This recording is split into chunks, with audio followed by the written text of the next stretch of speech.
welcome to Bingemas, a 12-part holiday special here on the Ringer Podcast Network.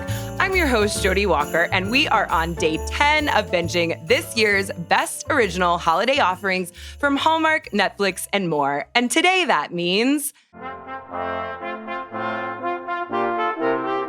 she's making a list. One of the most morally corrupt, ethically unsound, terrifying movies we have ever watched here on Bingemas. A movie in which someone appears to have maybe discovered the existence of Silicon Valley culture, McKinsey consulting firms, and AI all in one Wikipedia bender. Did a lot of cocaine, I guess, and turned out yet another iconic role for Go Girl, Give Us Nothing, Queen of Christmas, Lacey Chabert. We are disrupting the naughty and nice list, babes. And to break it all down with me, I could only turn to the Go Girl, Give Us Everything Queen of the Ringer, an actual watcher of these original holiday movies and holder of the naughty and nice list for all things music. I can't believe I get to say it, but newest bestie of the pod, Yasi Salek. Merry Bingemas. How you doing? Merry Bingemas, Jodi. It's such an honor and a pleasure to be here to discuss not just this particular holiday film with you, but the genre in total. Absolutely. And thank you for using your NPR tone here today because these are the facts and we are reporting them. I got you here for a reason. Jodi, the backdrop is making me feel like I'm like a representative of Congress here to deliver some sort of Christmas speech, and I can't help but get into character. It's so perfect, actually. And this is sort of like a Bingemas miracle that has come together, this decor that you have, even just, a little peek behind the fourth wall, which you will also get in this movie from Lacey Chabert, who breaks it constantly. Yeah. You had some sort of cartoonish inflatable candy canes behind you just a moment ago. Yeah. They fell apart. Yeah. And now you're in a situation where, once again, I am sort of wondering if a holiday figure is actually like, I was just wondering about Santa's diplomatic government role within the sort of oligarchy that we found ourselves in this film. Yeah, it did feel like he was a little bit of an absentee president of Christmas. Yeah. I felt like he could have done a better job for his constituency. I'm gonna try to keep the vocal fry under control because I know that people don't like it, but it's just the way I speak. So Yasi, apologies in advance, you guys. You've never been in a safer space than Bingemas. I hope so, baby. Internalized misogyny be kicking in the world.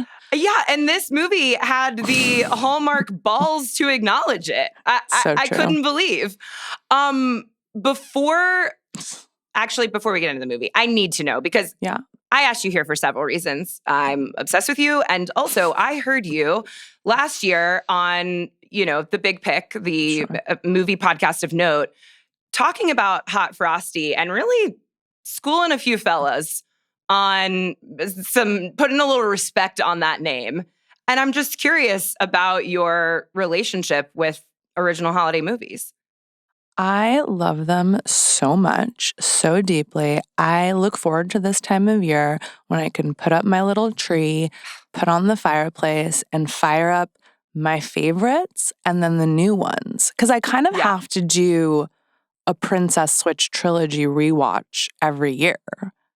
We were just talking about offline that the first question in the Bingemas rubric that I offer to the guests to kind of take them through these movies is, how many Vanessa Hudgens' star?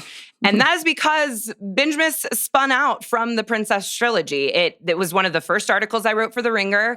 Skip forward a few months and I'm writing 25 days of Bingemas. Skip forward a few years and I'm podcasting with Yasi Salek about it. We both know that Vanessa Hudgens came in pretty late in the original holiday movie game. Yeah. But she did change it a bit. She changed the game, babe. She defined it in a way. She got some eyeballs on a genre that I guess me and you were already loving. I tried to explain this to Sean Fennessy and Rob Harvilla on that pod, that I was like, you guys are not putting respect on this genre. It's a genre. It's like noir films. Like, you need to get on board with the logic and the rules of this genre because they exist unto themselves. And they're also regenerative. I know that no one is happy with what's happening in Hollywood right now, but you know what's happening in original holiday movies? More and more and more of the exact same quality. but with like new and innovative plot lines. Like, what if the military? What if a thoughtful and provoking take on the impact of AI on our society within Santa's world? They're doing the work out there in the Hallmark and Netflix and now Hulu and Amazon. Everyone's getting in the game holiday movie industrial complex. They are absorbing the world around them and then sort of churning it back out via these plot devices where there is magically appearing Coco. There's so much magic in this movie. There's not just holiday magic. There is, I think by my count, Santa-based magic, wishing-based magic, and close-up magic. Yeah. That might be the most magic in a Bingemas film. There's also a widow, which someone's dead. There's nothing a holiday film loves more than a man who has lost his wife but is hot and open to new love. There is no more powerful figure in society than a widowed man. Not in the society of Hallmark, for sure. This man is so hot, and he is Andrew W. Walker, longtime Hallmark hunk. He seems to have made many films in the holiday genre in his oeuvre. He's made so many films that he's almost like not in this movie. I really, at the end, I was kind of like, did they connect? I don't know. Yeah. I haven't done research on this, which is surprising given my proclivities, but why are there so many Canadian people involved in the making of holiday movies? Is it just because it's cheaper to film up there? I believe predominantly is. They film all of these movies there, and so something else happens within the Hallmark world where this guy, Andrew W. Walker, was just randomly a small bit bartender in a different Bingemas movie. Right. Holiday Touchdown, A Bill's Love Story. Sure. And What If Holiday Movie But Football? Yeah, of course. That's right. And then also What If Holiday But Football Part 2, because this was a sequel. Wonderful. And he is so hot and so clearly a Hallmark hunk that Nora Princiati and I were both convinced that he was the love interest. And we kept thinking he was going to come back, but it's just he lives in Vancouver. Sure. He was around. He's available. It's actually my dream to get into this line of work. What is a better way to be famous but not famous, but decently well compensated, but you can walk the streets of Toronto or whatever and live your best life. You can go grocery shopping. You won't, you're killing it. And someone's going to want to take a picture with you every once in a while, and that's going to make you feel good. And also, you're going to go on a Hallmark cruise every once in a while where everyone is going to be obsessed with you. But you get to have this healthy dissonance between being you're a seasonal star. Exactly. I think it's perfect. If anyone wants to cast me in their forthcoming next 2026 holiday movies, I'm available. Oh my God, what if holiday movie but podcaster? They've probably already done that. I haven't seen any. Maybe I'll write one. We talk about this all the time on We're Obsessed, how podcaster has started to become this rom-com role. And it's funny because it's the inverse of widow. It's it's only sexy to be a male widow, and it's only sexy to be a woman podcaster. No woman wants to watch a male podcaster on a rom-com. I think that's true in the real world as well, respectfully. Oh, absolutely. Yeah. And even male rom-com writers are smart enough to know that they cannot make their male lead a podcaster. I'm sure this happens to you too, that unfortunately I get violently angry when I see the depictions of female podcasters in TV and film because I'm speak into your microphone. That's not going to there's crosstalk. That is not going to be a good audio for your listeners. They are swinging that microphone around. They are never not sitting on a couch, crushing that diaphragm. No, they're not frantically throwing on a coat of mascara before they jump on camera. The biggest room you've ever seen with windows and mirrors everywhere to just bounce that sound everywhere. I'm okay, so they're not Googling what lasers but cheap to fix my face. Literally, they're not why do I have to be on camera at 43 years old? Can I get facelift in Korea? Quickly. Is this a tax exemption if it's part of my job? May I expense it? It ends up that I often, and I believe that the next iteration of the Bingemas trilogy will be writing an original holiday movie with each one of my guests. And Yasi, if you would be so kind as to write the podcaster original holiday movie with me, maybe we should go ahead and lock that down. It would be my honor. Before we get into it, let me give the Hallmark synopsis of She's Making a List so that we know what's going on. And I want to be clear, I forgot to edit this one. It's very long, and I can't edit it in real time with my eyes, so I'm just going to read it, and I hope it gives all the information. Falling on Santa's naughty or nice list used to be a call made by Santa and his elves, but with the number of kids worldwide skyrocketing, I did not remember the population being mentioned. Population issue, yeah. Santa has outsourced the job to the Naughty or Nice Group, a consulting firm that has cornered the market on determining a child's niceness thanks to an airtight formula. As a top inspector with the group, it's Isabel's job to make the tough calls. By evaluating a mischievous 11-year-old Charlie Duncan, she expects a routine case. But things get complicated when Isabel unexpectedly falls for Charlie's widowed father, Jason, and begins to question the rigid rules of her job. As Christmas approaches, Isabel must choose between following the holiday algorithm or following her heart. All right, Hallmark copywriters, you went off with that one. It's pretty good, honestly. It's pretty good. As usual, there was a detail in there that I really didn't notice, which was that they were ultimately using AI to disrupt the naughty or nice space because of population growth. Sure. It's like Santa can't keep up with the booming, bursting population of children in the world.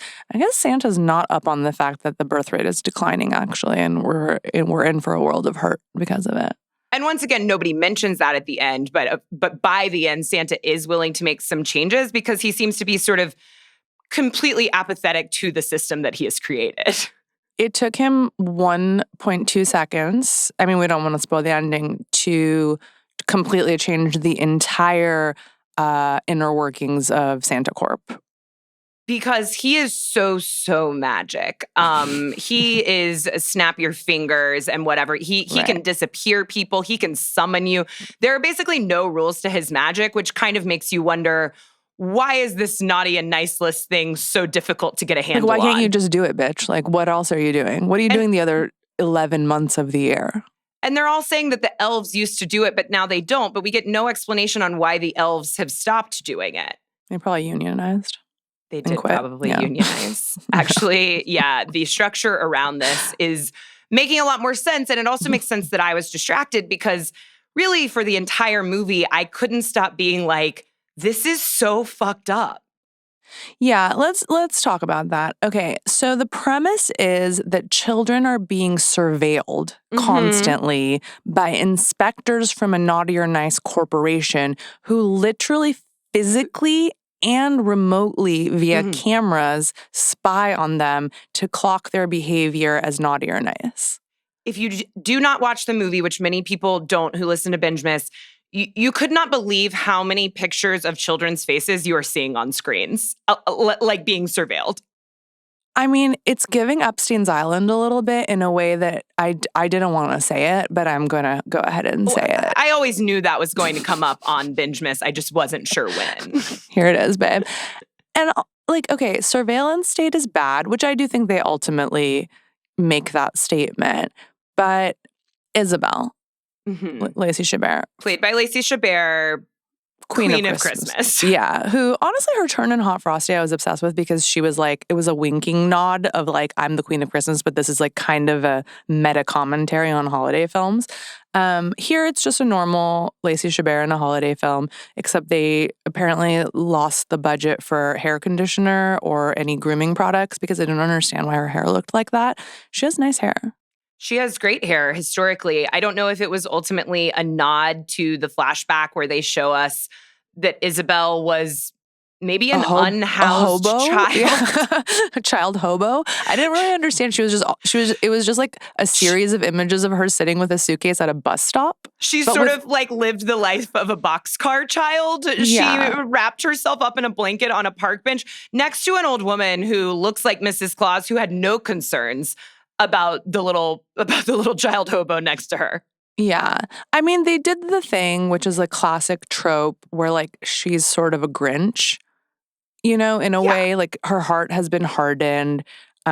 She grew up tough in a tough situation. observing the behavior of children for however many decades she's been working at the Naughty or Nice Corporation has And made also, her as we embittered. sort of find out, like, grew up observing children as a child, like, would sit in a tree and surveil children and make nice wishes about them. So she grew up in a tough situation, but she sort of remained soft in a child. And yeah, as a child, like you said, and she sort of, once she got recruited to this, like, Russian Sparrows organization as, an 18-year-old, was quite hardened. And really in the beginning of the movie, like, we sort of don't even hear her talk about Christmas. Like, it's just nothing to her. It's just the tax season for an accountant. Yeah, she's busy. Exactly. She's not, she was wearing a fetching green suit. That's true. Which is sort of seasonal. Her boss is named Rudolph, which begs the question, is he the reindeer become human? The question is never answered, or it's just a coincidence. It's hanging there for us to answer, and I think we should. And you raising it makes me think, like, yeah, probably, because I think while it's exciting to hear the song, watch the cartoon about Rudolph, it's pretty clear that he's a narcissist. And sure, he needs to be unique. He's not like other girls. This sort of Silicon Valley bro that we find, Rudolph, is also clearly chasing something that he will never attain, and he will harm everyone in his path to get there. Mostly children. Mostly children. I need to be so clear, by the way, all of, like, these notes that I'm making on this film are out of deep love because this is what I want from my holiday movies. I want them to exist in a world where logic does not apply, where questions remain unanswered, because that is the good stuff. Absolutely. That's where we live. That's where we are, where we can find ourselves. This is a feature, not a bug, is what I'm saying. That is the entirety of what we do here today, is that I loved watching this movie. Enjoyed every minute of it. I was fascinated by it. I couldn't believe what I was seeing. And I also literally every other second was like, this is fucked, this is fucked, this is fucked. I can't believe what they've made. Yeah. It was pretty interesting the moment the patriarchy entered the picture, which, is evidence between a conversation between Isabel and Rudolph, her boss, who informs her that she's the front runner for, like, a partner position at Naughty or Nice Corporation. But she does have one competitor, Giuseppe. An Italian man. Yeah, I loved Giuseppe. I loved him just from the moment he popped on the screen with his, like, borderline racist accent and his effusive, swagger. I loved him. And she says that sort of within the company, inspectors are either really good at blending in or at reading people. Yeah. And he's a reader. And we only ever see her version of being an inspector, which is being really good at blending in.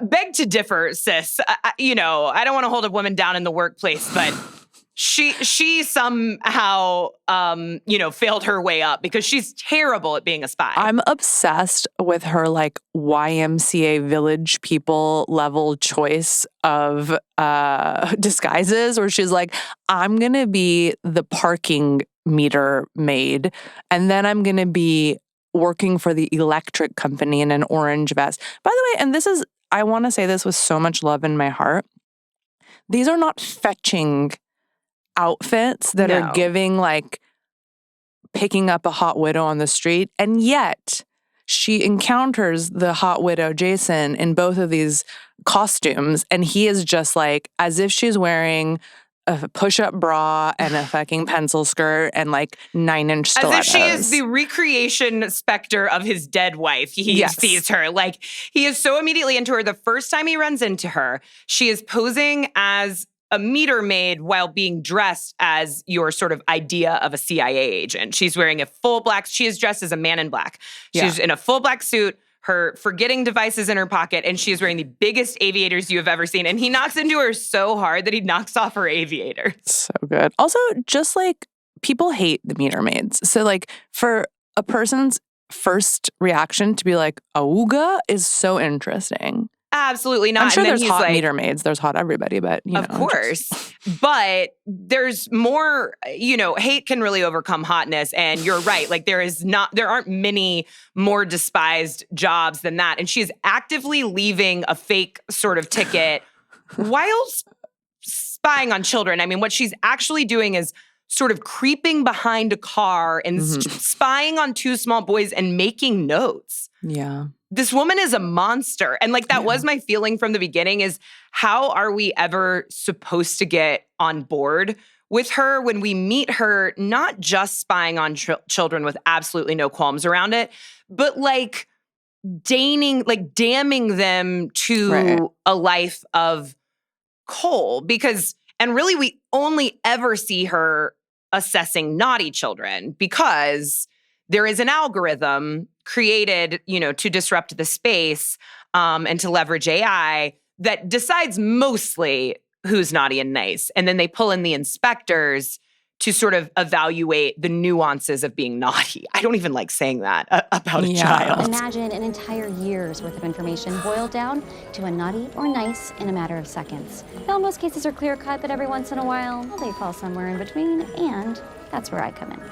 Yeah. It's also, she clearly has some confirmation bias going on as we're told when her brand new bright-eyed and bushy-tailed assistant starts and like reviews some tape further than she had reviewed it and is able to determine that actually this kid he was framed or he was unfairly indicted for his spraying the plants with the wrong spray or whatever. That was a bizarre version of a thing to come up with, but I was like, okay. That's why I was like, someone was just on a bender while they were at the point at which the camera zoomed in on chemical names and I had to sort of assess if these were good chemicals or bad chemicals.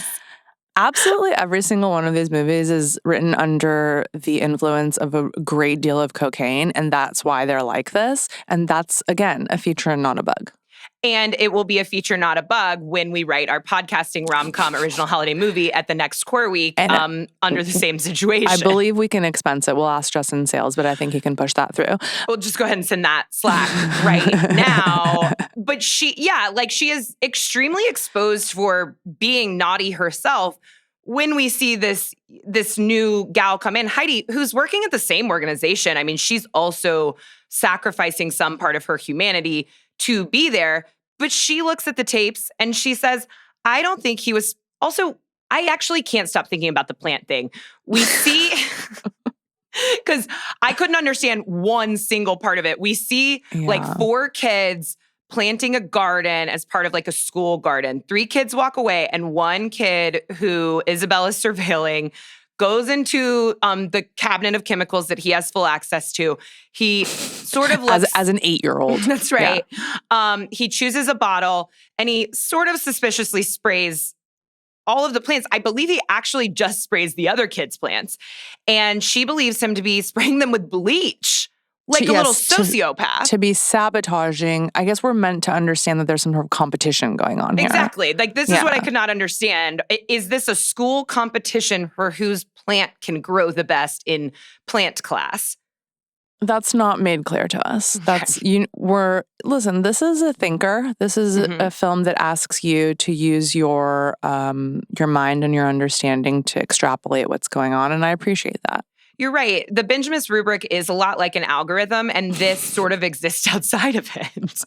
It's with you for a few days. They were breaking form in a lot of ways. I mean, I do feel like Heidi kind of shows us what Isabel probably was like in the beginning, where she thinks she's doing good. I'm trying to make, she even says that near the end, right? I thought I was making a difference.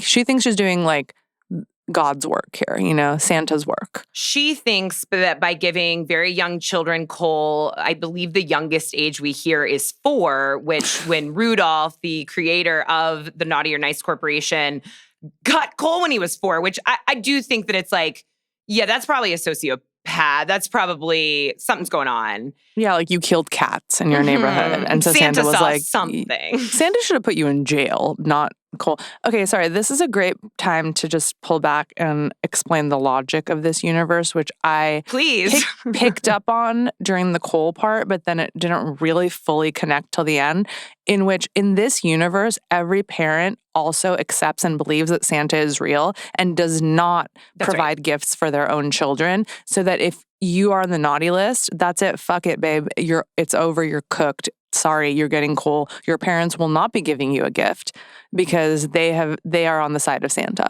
And we all accept that Santa is real. So, Yasi, something you should know about this season of Bingemas is that we've had a lot of like mischievous Santas. A lot of like Santas doing kind of tricky magic, even almost seemingly sometimes like malignant magic. Like, is this Santa good? This Santa that we ultimately meet, we hear about, we all accept as real and a Christ-like figure, and then eventually meet, is a jolly Santa when we meet him. But the more that we talk about him and the world that he's created, he seems like maybe the most evil Santa of all, because he has all of these parents working. I mean, he seems like a dictator. Like the parents are seeing their children get coal, knowing that they could rectify the situation and maybe set their children down a different path. Because really, what is coal if not sort of an indictment on your parenting and not your child?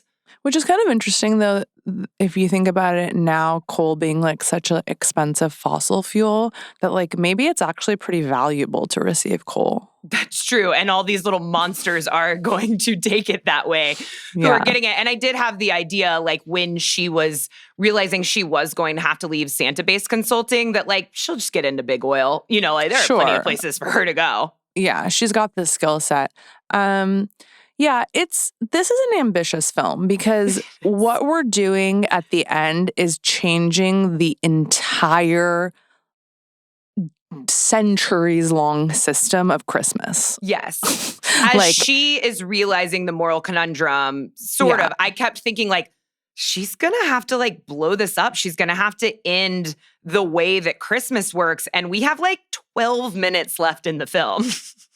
Yeah, it's that part's tough. And then Santa is like, yes. It's a no problem situation. He's like, he keeps being like, I have to leave the classic holiday movie thing. Santa's late always, and he needs to get across the entire world to go down people's chimneys. And now that I don't know what the ratio was of naughty to nice children. I think they say it, I don't remember. But it was something great. It was like several million children were naughty. He now has to add that to his route. And he mentions it. And he mentions it, and yet it's no problem. Well, I mean, the magic that we see him possess is like, okay, you can do anything, and you probably should have been all along. It seems like you're kind of lazy, and we've created like a really broken distribution system to do this thing for children, where we should really be putting all of our best innovation. I need to know more about Mrs. Claus. I think that was part of your rubric, right? Does Mrs. Claus appear? And the answer is she doesn't physically appear, but the specter of Mrs. Claus and her maybe controlling nature over her husband does appear in the part where he explains that that's why they're in Delaware. Yeah. Because of Mrs. Claus. And he doesn't seem too happy about it. And I'm like, is there like a Santa villain story that we've sort of missed, that Santa has been hardened also in his heart by having to live in Delaware? And if we tracked the history, might we find that he started using a lot more consultants right around the time he moved to Delaware and lost a piece of himself? Does he have a drinking problem? Definitely. That one very special magic cocoa appeared for him very at tall. The time. Was definitely had some Kahlua in it for sure. Also, you know, the little daughter Charlie might have gotten a hold of one too, because I did enjoy another way in which this kind of busts the rubric is that once we established like Isabel's whole deal and that it's kind of dark and twisted that she is assessing children. Right. And she tells Heidi, the new assistant, she's like, you want to know how many children I've had? They're using the word audit. They are re-auditing these children like Scientologists. And she says, you want to know how many children I have looked at again for the audit department and ultimately deemed them not naughty? 0. And it's like, that's a you problem, babe. You brought up a good point. I really would love to have had her style contrasted with Giuseppe. Like, I want to know, like, what Giuseppe's vibe is. Like, is Giuseppe more open-hearted towards the children of the world? Because he's a little bit painted out to be a villain in the vein of Rudolph. But I'm sorry, I never saw him do anything wrong. Like, free Giuseppe, he baked these gorgeous, huge gingerbread cookies. Yeah. Isabel is a kind of a resting bitch face. So, like, that was accurate, and he just seemed full of joie de vivre. Like, what did Giuseppe do wrong? He has ambition. He, he relates to the men in charge, and therefore he gets, a step up. What's so wrong about this situation? He can't, hashtag not all men, Jodi. I mean, he can't help that he was born as a cis man, a cis Italian man. Of course not, and he should use it to his advantage. It is impossible to imagine how the painting of that character, this like gregarious, sort of slimy, charming, giant, handsome Italian man, is doing the same job as her, who is frequently like dressed up as an ice cream man. Yeah. Oh, the ice cream man. I forgot that was really good. We should also mention that Widow Jason his backstory is, I think, meant to imply that he too was once like Isabel.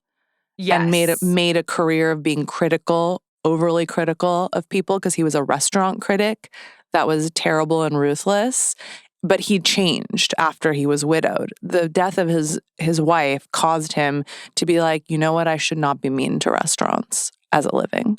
He had like one of the funniest movie jobs I've ever seen. I mean, ultimately they were both consultants, which like right. whoever knows what that means. But once he reveals this on the first date as a bit of character exposition. Sure. Once she has arrived in town to surveil and assess his child. They physically run into each other. As she's pretending to be the electric man or woman, and then he needs help with his electricity box. Right. She works for the electric company, and he seems to understand that means that like she would do electrician work at his house. Like that he could kind of personally hire her. I do feel that I feel like if you're part of the electric company, you should be able to fix the electric box. You definitely should be able to fix it, but I think that if you blow up your electric box, sure. You need to make a few calls. You need to make a few calls, and you might have to go private a little bit in regards to like fixing those wires. Sure. Good point. But also she tells him, I mean, she's lying to him constantly. Like, she is manipulating this small and wounded family indefinitely. And I believe until the end. But she does ultimately sort of fess up that she doesn't know what she's doing. She's new to the electric company. And he's like, I love this I'm the hottest, nicest man on earth. Let me go ahead and ask you on a date. He's so charmed by her ineptitude at her electric company job and her charming orange vest that he's like, I'm sorry, I can't hold myself back. Would you like to go on a date with me? The movie is so high concept, and like you have to spend so much time figuring out what AI is doing to harm children in the context of Santa Claus, that there is no time for character development. Like even on the scale of these movies, I have no idea who these people are. But that's why they hired these actors, babe, because that's all you need. All I need is to see Lacey Chabert. And I'm like, you're not that bad. I know in your heart you're a good person because you're Lacey Chabert. That's right. And Jason Widow, whose actor name I cannot remember, I'm sorry, is just so hot. Like, a hot man is just a good person in the world of Hallmark. That's right. The best thing he's done is be hot. And his main character beat is that he's dumb. And I can't quite himbo, tell if it's on also purpose that he's dumb. Well, the himbo character is a main tenet of a lot of holiday movies. I mean, not to bring back to Hot Frosty, but that couldn't have been more of a himbo situation. Himbo snowman, yeah. I think in this movie, they sort of struggle because you can't totally paint someone as a himbo if they're a dad. Like, you can't paint someone as fully dumb. You're like, well, they are, having to make dinner every night and like keep this child alive, so they can't. We're implying that he's always electrocuting himself, but we're not actually showing it on screen. And then after he tells her on the first date that his job is basically like that Gordon Ramsay show, Kitchen Nightmares. Like, right, but nice. But nice. Yeah. Kitchen Dreams. Did you have any sense of where they were? Oh, not at all. Zero, all right? they needed to do was give us a fake name of a town. Like you know that she flies there. You don't really know where from. I guess New York City. Okay. I think no.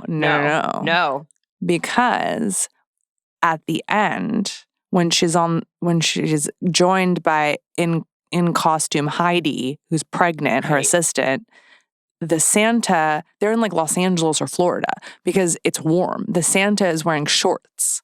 Okay. It's a great point, but when the little boy runs across the street to get the old man's hat, for some reason, I thought that was the boy from the beginning who she had assessed as naughty when he broke the taillight with the ball. And it might be, but maybe she's back in that town. Okay, good point. But then I also thought that, but that is where Jason originally ran into her. That's a good. And you're making some good points about the geography of this world that I'm not understanding, because wherever they are, it's snowing. So it's absolutely the Midwest or Northeast or I guess, does it snow in the Northwest? I guess sometimes.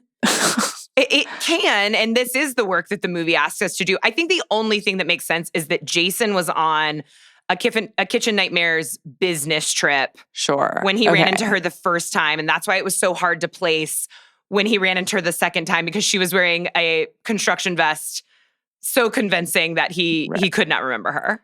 Also, it's giving that they're in Canada given all the Canadian accents, because Widow Jason and the child have Canadian accents. Charlie the child. No matter what, geographically and spiritually, all Hallmark movies are Canadian. And they are in Canada no matter where they are. But the way in which they just do not name this town, but it's like just sort of an amalgamation of a town that has a Christmas market where he takes her on a date. They'd do basically nothing. And then he gets a phone call from the babysitter that Charlie, the 11-year-old she's supposed to be surveilling, is sick. He goes back home to see his sick 11-year-old daughter and just brings a strange woman in with him. It's a questionable choice. And when he it's not good parenting, I don't think. It's not a lot. I mean, he's like a sweet dad. He's doing his best. Is he doing his best? I do not feel that he's being very careful with the fact that she seems to have lost her mother very recently. I was going to say, I know they said this. How long ago did that perfect woman die? Because they do make a lot of allusions to how perfect she was. So I believe that last Christmas, a year ago, was her first Christmas without her mother. So it's between a year and a half. A year and a half. 1.5 years. I think a year and a half is enough time for him to move on.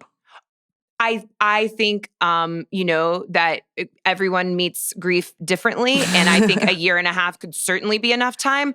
I think that men move on really quickly because they're sort of incapable of being single, and they need a new wife. Yes. And especially if they have a child. Will assess that this meter maid is their new wife within like 3 days. I would say the thing that moves too quickly is letting his child, who is acting out already, be around.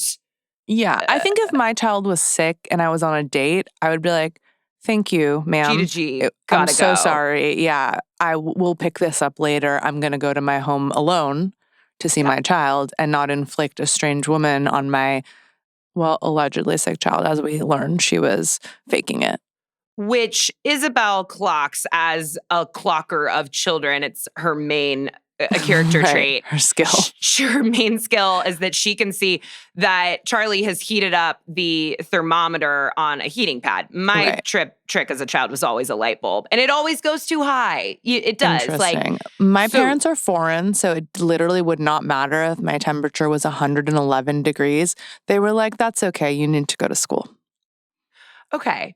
Well, maybe there is also, something cultural at play here, because his reaction to her having a 105 fever. That's correct, because I think you're borderline brain damaged when you're at 105. Like, he does need to take her to the hospital. Yes. And he says he's going to, but he also kind of takes like a lot of steps, like goes to get some stuffed animals, leaves her in a room with a stranger. Yeah. And then when he comes back and the stranger, both a stranger to the child and to him at this point, basically, says, Jason, I don't think you need to worry about it. Just give her, cuddles and water and check it again in a few minutes. And he says, okay, because he dumb. Well, and he needs female guidance in his life. He's doing his best. He's a restaurant critic turned restaurant consultant. This isn't his, main area of understanding child rearing. Right. And we kind of understand that he was this snobby critic, which is so hard to imagine. In this village that they live in wherever the fuck they are, it's like a total, as it should be. These pretty much always take place in small towns.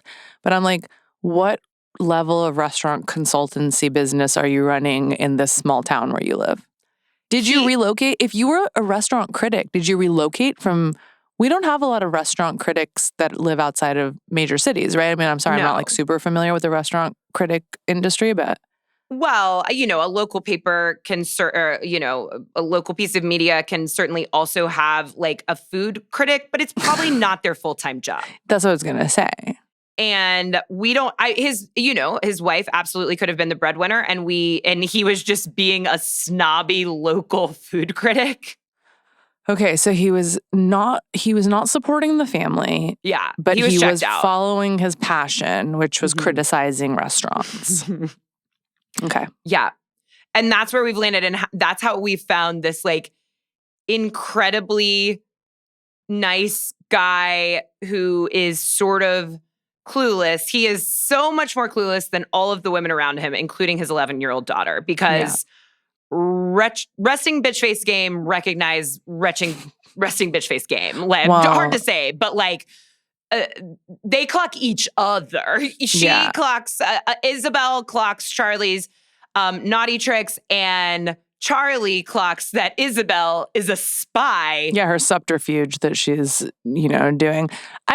Ultimately that is sort of transformed into the heartwarming part of the film, where Isabel understands Charlie because she too lost her mother at a young age, and she gets it, which was kind of sweet, actually. It was sweet, and it is also sweet of Isabel to just sort of ignore the obvious differences, which is that it seemed like when Isabel lost her mother, she was put to the streets. Yeah, she became a ward of the streets. Yeah. And when we met Charlie, we meet her doing close-up magic. Great. Stealing money from children. Money. Yeah. Did you think, though, that maybe because of the trick we see her do with the old woman later, that she gave it back? That she gave it back to the children, and that Isabel didn't stick around long enough to see I think it's giving that, given also the reviewing of the footage earlier, where Isabel didn't watch long enough to see the real story. That's kind of what keeps being put forth is there's more nuance, and you're missing it by making these knee-jerk snap judgments. And because the other naughty thing we see her do in the original assessment or original re-audit, and before she bumps into Jason, is that she feeds a hungry dog people food. Okay, all dogs are hungry all the time. Sure. It wasn't starving. It wasn't a homeless dog. She feeds a dog people food. Right. And it's naughty. It was specifically, listen, as a dog owner, I'm going to tell you, don't feed my fucking dog people food. Okay. You're not going to have to pay those motherfucking vet bills. Okay, bitch? Yeah. So that was the naughtiest thing I did see her do. I agree. I can't stand behind it. I think that is I recognize that Isabel was... I keep getting their names confused because Isabel is a child's name. No offense to Isabel. And Charlie is Charlie XX. That's right. And I do think ultimately that Lacey Chabert was carrying that off a little more. Charlie, the child, I really can't put a finger on anything she ever did that was very bad. But they keep saying she's acting out. Faking illness is not great. Because her widowed dad was on a date with an electrician. Yeah, a supposed electrician. That's still not ideal. You are on the side of let's judge the naughty corporation. Let's assume guilt before innocence with these children. Guilty until proven innocent. I'm just for simply these saying, children. Manipulating your bereaved father with a falsified illness, it's not ideal behavior for a child. I understand it's informed by some grief and loss, but he's doing his best. And now he's about to drive your ass to the hospital because he thought you had brain damage and it was because you faked it. And also you stole a bunch of money from children. Maybe. Maybe. And I am surprised you to find you so on the side, Yasi, of the man and a man in this movie. But here we are, because I just felt like this dad needed to be checked a bit on how reckless he was being with a stranger who he does eventually find out to be a spy. And does not care. Oh, he invites her to Christmas morning. Yeah. He brings her in the home. Charlie doesn't care either. Charlie is completely transformed with the blink of an eye. And Charlie really never cares. She catches Isabel spying. She catches Isabel dressed up as a window washer. Just phenomenal. That whole scene was really phenomenal as he's doing his restaurant consultancy job at the man who just wants to have a pizza restaurant called Pizza Restaurant. A great name. And I still don't get why we can't call it Pizza Shop, is I believe what he says.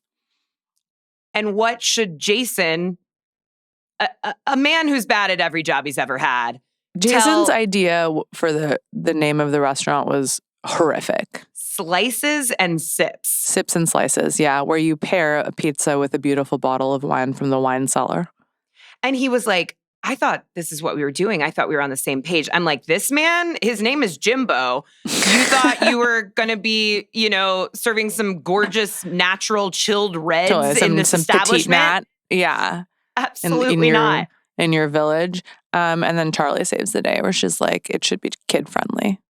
The moment at which this dumb man hollers over to his 11-year-old and is like, you got any ideas?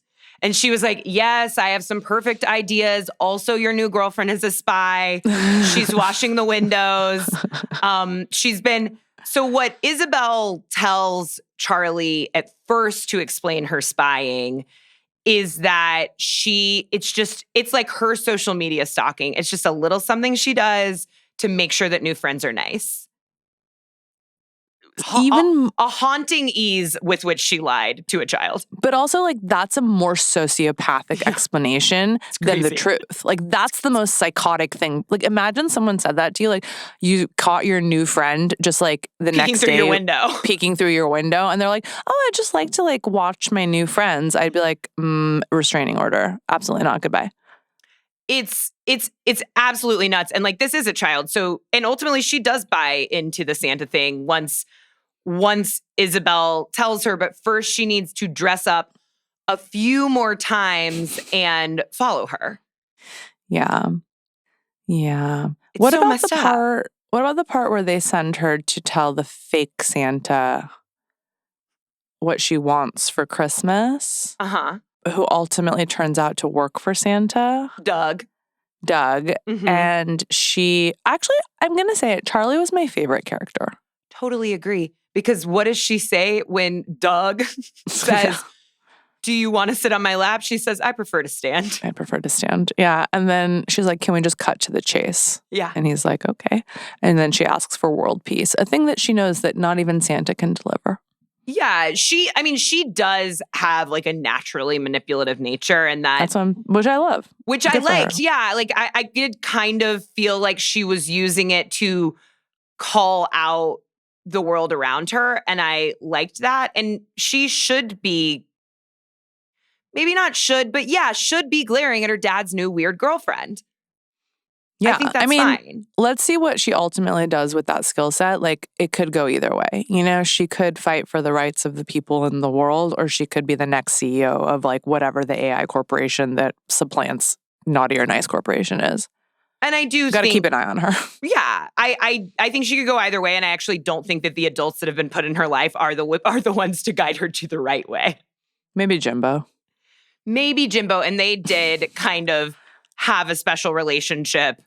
They tell her to go talk to Santa. I just couldn't believe how Isabel kept disguising herself and spying on a child that she now knew, because there are several countdowns to Christmas in this movie, but the original countdown is that she has 72 hours to assess right. if this is a bad child. But then she extends the 72 hours by making a phone call to some sort of call center in which she is trying to find an exception to the rules, and the call center woman is not having it.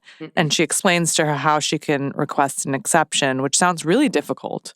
You have to submit a 30-minute video like you're applying to be on The Real World. And she had 1 hour left till the deadline. So that was like really cutting it close. And she's burning 10 to 15 minutes talking to this woman on the phone. So, and I believe we don't find out if she ever did it. I presume she did because she got to keep spying. Right. And Giuseppe hears that she has applied for an extension. We don't know how.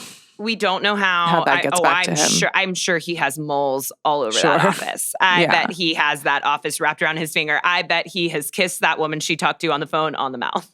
I mean, speaking of, one of the most bone-chilling moments was at the Christmas market, which I loved, by the way. And I was like, I want to go to this Christmas market, but that's not the bone-chilling moment. It was when you realize that there were like 3 other Christmas inspectors. Horrifying.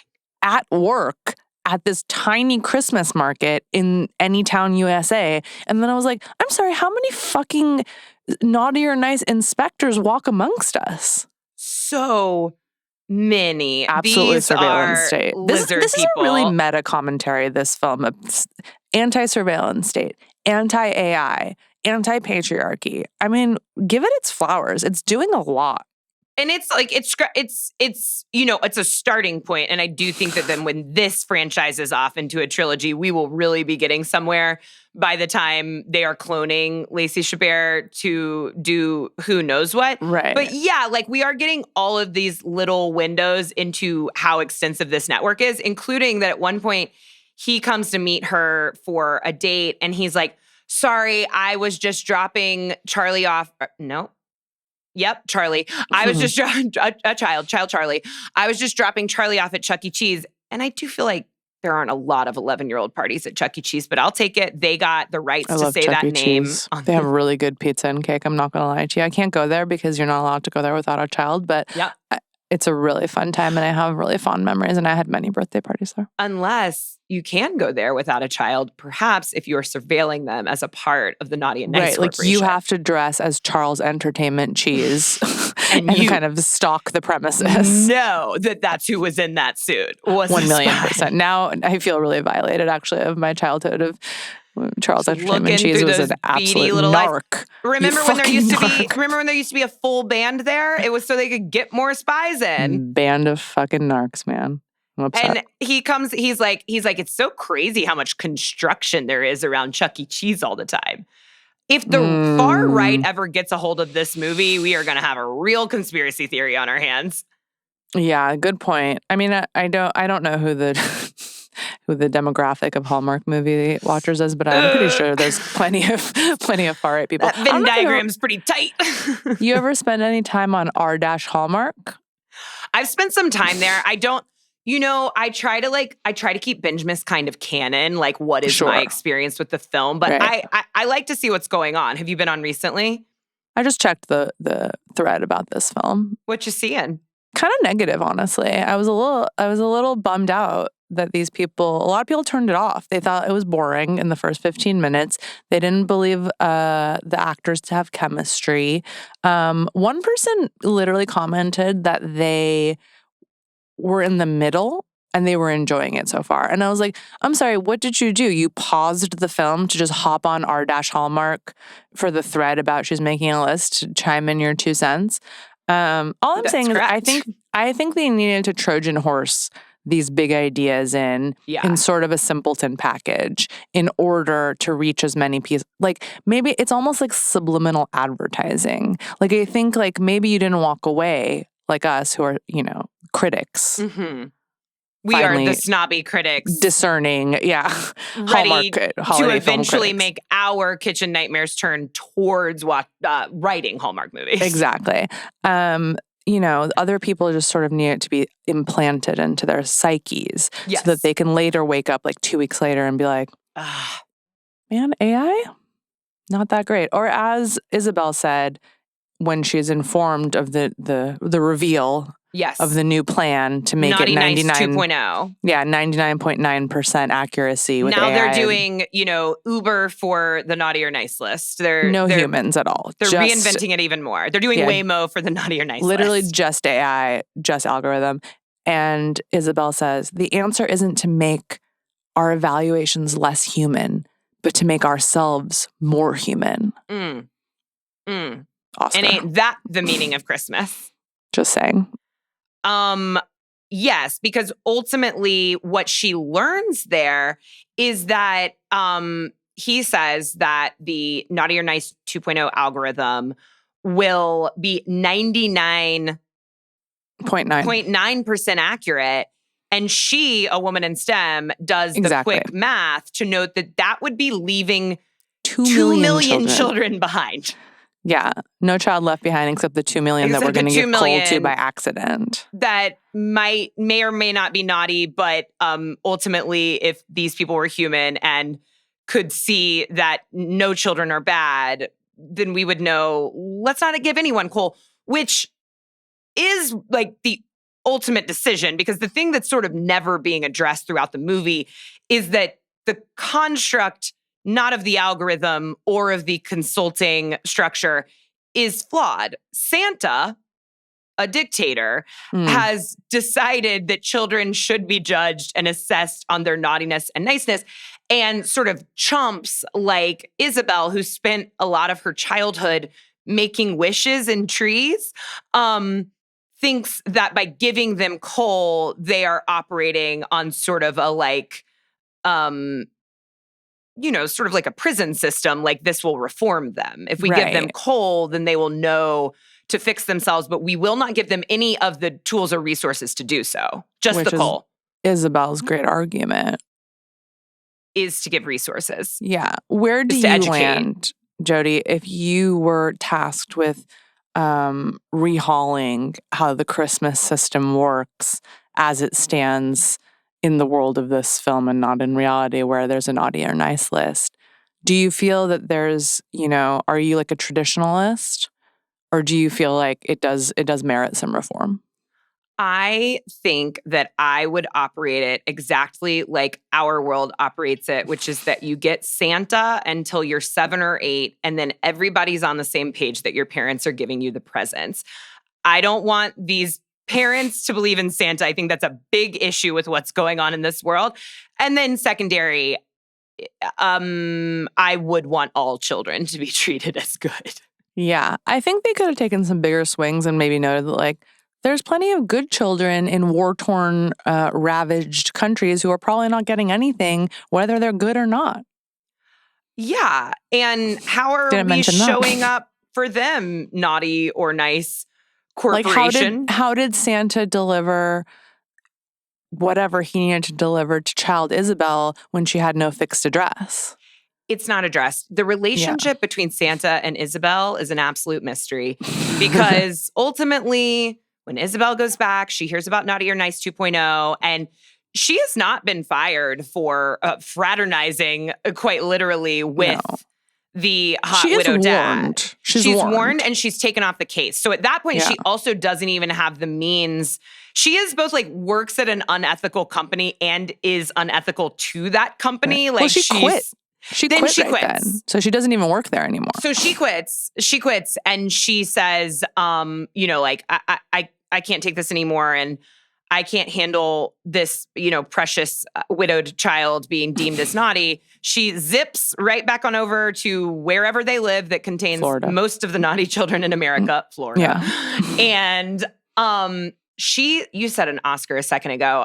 When she says the line, when she tells now this adult man, Jason, she's like, I've got to come clean with you. He's like, don't worry. My 11-year-old daughter already told me that you work for a Santa consultancy firm, and I'm on board. And when she's they're like, at the opening of the pizza restaurant, which was one of your other countdown to Christmases, she had 6 hours to get to the opening of the Christmas restaurant. Which Heidi knows to her. Heidi, and Heidi's like, come on, hurry up. You better go. Which the movie has a few winking nods to these movies that I liked. She was like, And this is where you realize that you have 6 hours to get back to the pizza restaurant and declare your love to Slices and Sips. Not really. Somehow they meet in the middle. I'm sure Isabel came up with it. Sorry, Charlie. What do they call it? Jimbo's? Jimbo's Pizza. Jimbo's Pizza Shop. Jimbo's Pizza Room. Which sounds delicious. It was still way more new age and modern than it should have been. Like, didn't understand the decor at all, but again, none of my business. None of my business. It was none of Isabel's business either. And she showed up and he came and sat down with her like they were so in love. He couldn't believe he was getting to see her again. Jodi, you forgot such a major plot point. Help me. When she first tells him that she can't see him anymore. Yes. At the coffee shop. And she drops the earbud. Yes.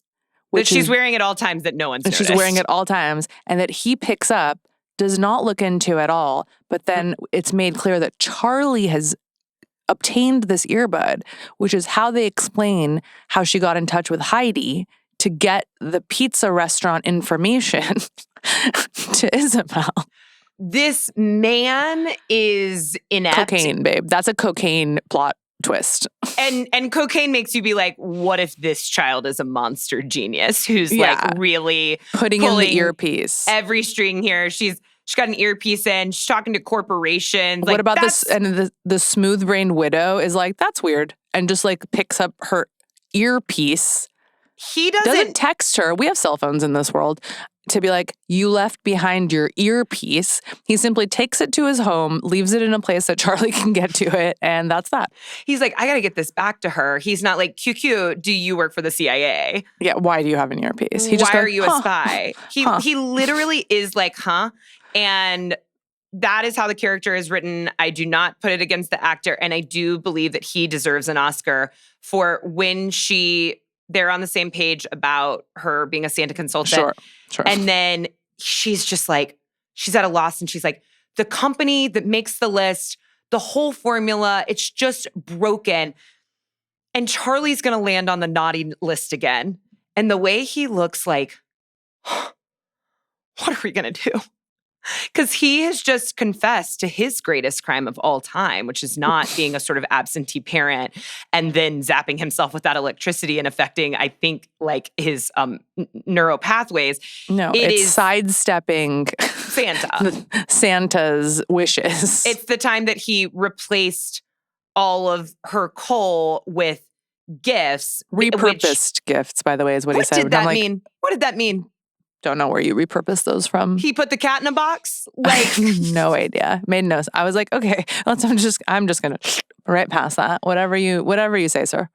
And only his pain, I imagine, can be what like finally inspires Isabel to be like, we got to go straight to the source. We got to go straight to Santa. And how convenient that Santa's address is listed. It's on her termination letter. On her exit letter. Yeah.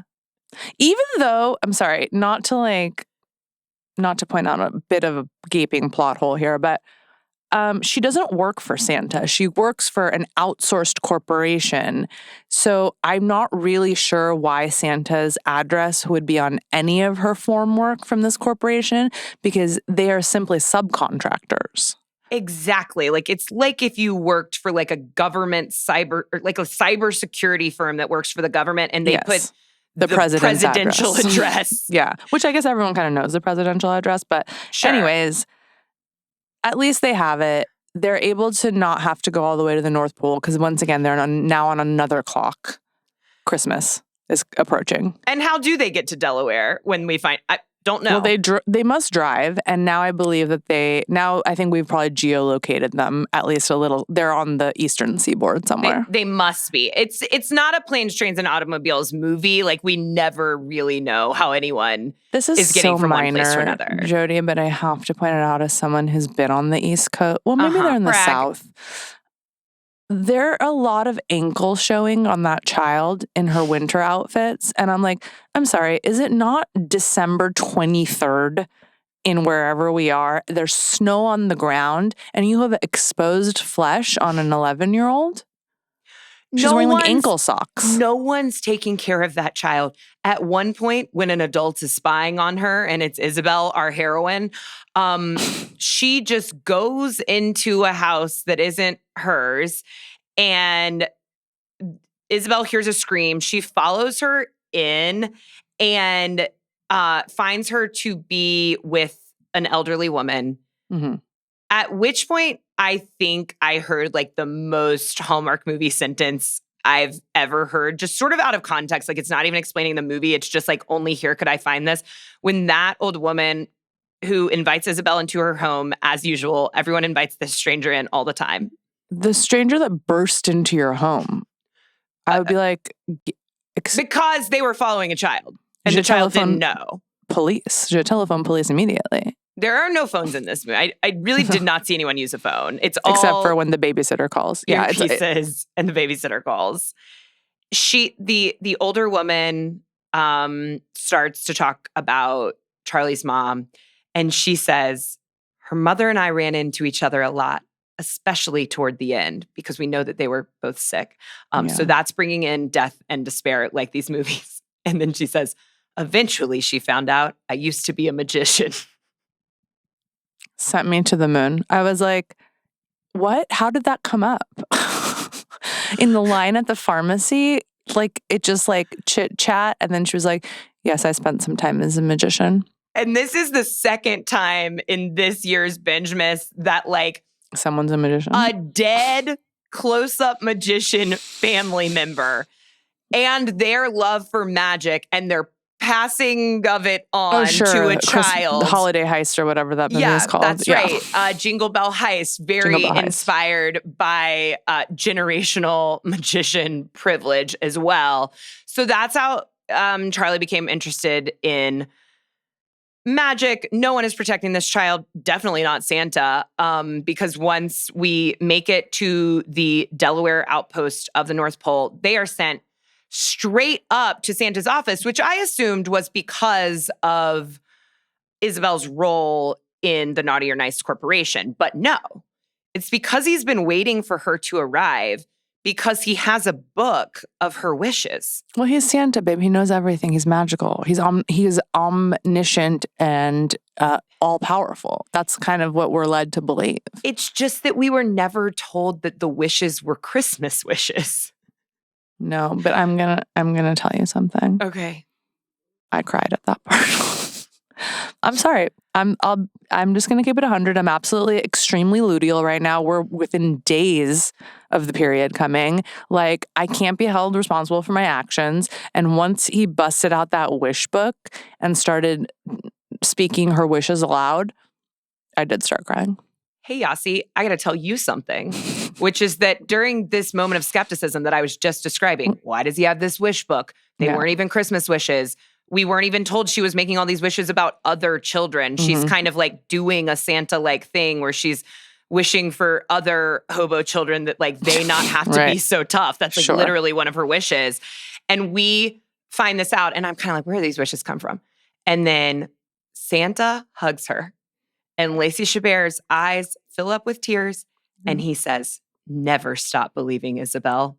And I cried. You cried. Yep. So I must be just 1 to 2 days behind you on our sync cycle.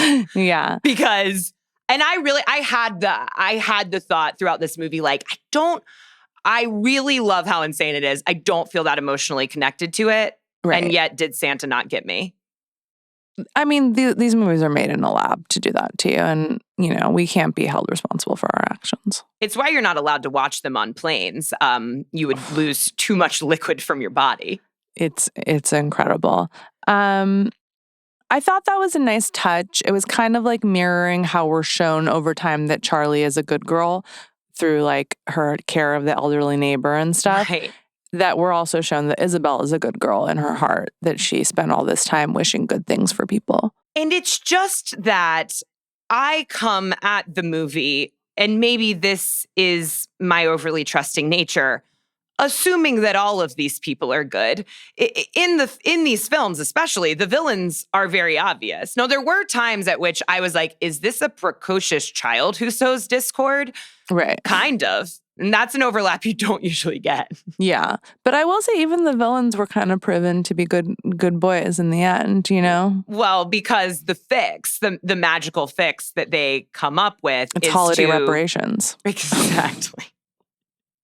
It's called like the Makeup Initiative, terrible name, where they eliminate coal from Christmas, which seems long overdue, Santa, and they send all of the gifts to adults who we have to like assume all are like billionaire tech corp. They're all riding a Peloton when we find them. 1,000,000% half of them are in prison. That's right. I hope the little parachutes made it in. Yeah. You asshole, Santa. And they're like, well, cool. Now I've ruined my entire life through doing terrible crimes. And now you just gave me a slingshot and I'm probably in more trouble. Yeah. Or Shiv. Yeah. If that's what they wished for when they were 8, I guess what Rudolph wished for when he was 4 was a slingshot. Giuseppe wished for a gingerbread cookie of himself. And then, yeah, like, you know, it does seem that all the naughty children are narcissists and they'll hold on to that for a while. And we are to understand that he wished for a gingerbread cookie of himself and then went on in his adult life to like make gingerbread cookies of other people as a form of manipulation. I was very touched by Giuseppe's reaction to it. He was so happy that he got his own. It was sweet, and I hope that it turns them all down a corner. I was really stunned by the quick fix of immediately firing Rudolph.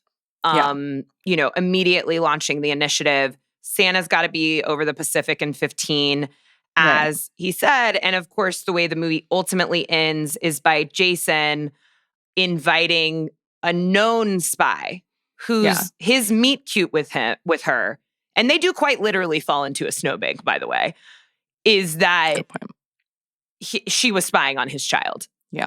That's how they met. Can't drive that home enough. And he said, hey, do you want to spend Christmas morning with us and also wear my wife's clothes and be the next mother of my child? Jodi, I don't know if you've ever dated any questionable men in your life, but like, as you know, the sheen of love will cause you to overlook many things.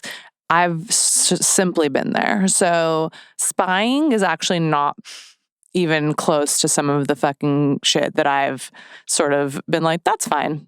Dog in the room on fire with a mug and a little hat, you know? So it's like, I get it. That was not the least believable thing for me in this film. The least believable thing is that in this entire universe, everybody agrees that Santa is real, which I really could not get over. Like, they are at Santa headquarters, and Jason's just like, yes, here we are in Santa's office.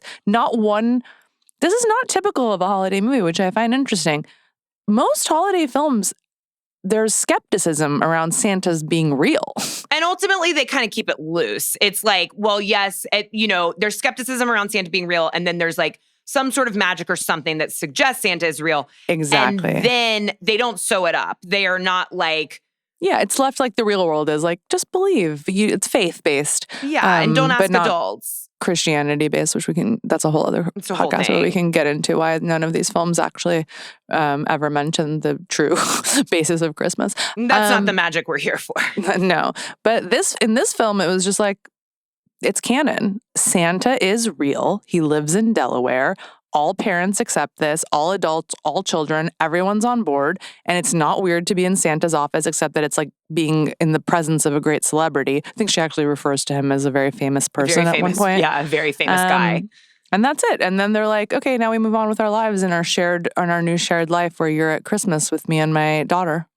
I guess something is occurring to me here, which is that actually, other than the people who work for Santa, the only parent we know of to believe in Santa is Jason, who we know to have recently electrocuted himself. But you have to also, the logic is that every parent does, because otherwise no child would get coal.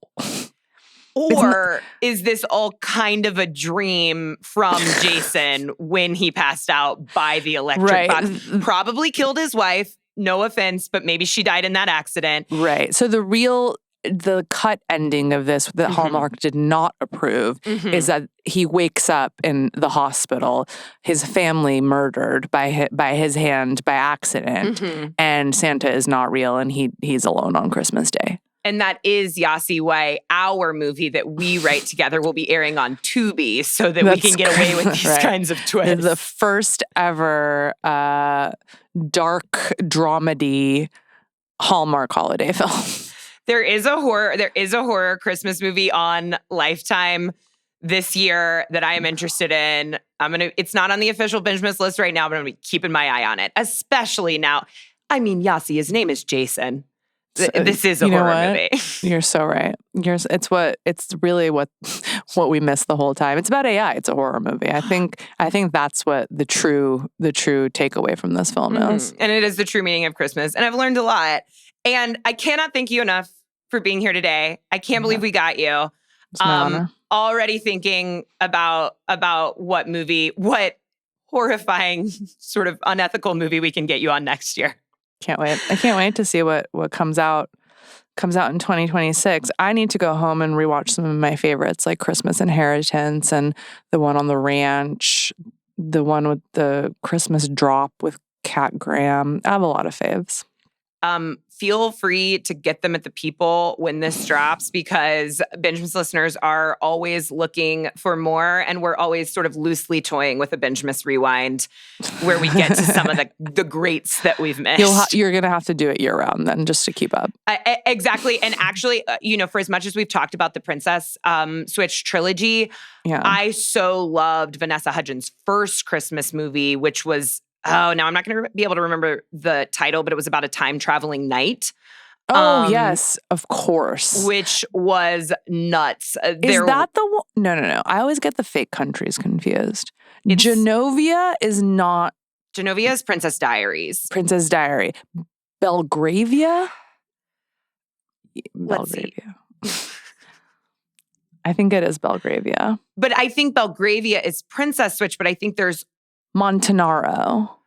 The Night Before Christmas. The Night Before is Christmas, the movie, and I believe it also has a fake country that Sir Cole hails from. It's just Norwich. Also, don't forget, there's also a Royal Christmas in which Lacey Chabert plays a pastry chef, and that is a similar thing. I think in a place called Cordonia. But then isn't... That's right. You didn't think I could drop that knowledge. I always knew you could. I cannot, because what is the other royal Netflix Christmas franchise where the gal is a blogger? The blonde girl. A Christmas Prince, right? A Christmas Prince, yeah. Fantastic. And then there's also a second one of those, and that has a fake country in it. I love that every one of these fake countries is like Macedonia, basically. Like these just like random Eastern European principalities that like don't really exist. I love it. I want to go there. Aldovia is the Christmas Prince Perfect. country. Thank you, Sasha. And thank you to Netflix and Hallmark for creating this like, alternate universe Central Europe. It's interesting that it's never like Uzbekistan or no, it's not. Kyrgyzstan. They're not like putting it in the Middle East, and I'm just saying it's interesting. I'm just noting. No, I don't think anything about it. Like I'm just noting it. They're going with like the Christmas Sheikh. I would love to see that film. I would love to see that film, and I would love to see a podcasting heroine inside starring of it. Lindsay Lohan. Starring Yasi Salek. I can't wait to watch. Yasi, thank you. Merry Bingemas.